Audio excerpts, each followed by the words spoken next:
Double quotation point. 1. చెట్టు మరియు కట్టెలవాడు. ఒక కట్టెలవాడు ప్రతిరోజూ అడవికి వెళ్లి కట్టెలు కోసి జీవనం సాగించేవాడు. ఒకరోజు అతని గొడ్డలి చెరువులో పడిపోయింది. అతను ఎంతో బాధపడ్డాడు. అప్పుడు దేవుడు ప్రత్యక్షమై బంగారు గొడ్డలి చూపించి, ఇది నీదా? అని అడిగాడు.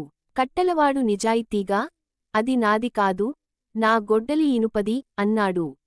దేవుడు ఆనందించి 3 గొడ్డళ్ళు, ఆల్ బంగారు, వెండి, ఇనుప ఇవన్నీ అతనికి ఇచ్చాడు.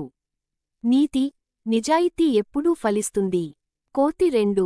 కోతి మరియు మొసలి. ఒక చెట్టుపై కోతి ఉండేది. చెట్టు పక్కనే నది ఉండేది. నదిలో ఒక మొసలి ఉండేది. ఇద్దరూ స్నేహితులు అయ్యారు. ఒకరోజు మొసలి తన భార్యకు కోతి ఇచ్చిన పండ్లు తీసుకెళ్ళింది. మొసలి భార్యకు ఆ పండ్లు ఎంతో నచ్చాయి కాని, ఆమె కోతి గుండె తినాలని కోరుకుంది. మొసలి కోతిని మోసం చేసి నీటిలోకి తీసుకెళ్ళింది. కాని కోతి తెలివిగా, నా గుండె చెట్టుపై వదిలి వచ్చాను అని చెప్పి తిరిగి చెట్టెక్కి తప్పించుకుంది. నీతి, తెలివి, చాకచక్యంతో మనం ప్రమాదాల నుండి బయటపడగలం. చీమ 3.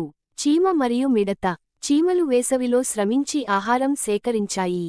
మిడత మాత్రం పాటలు పాడుతూ వేసవిని గడిపింది.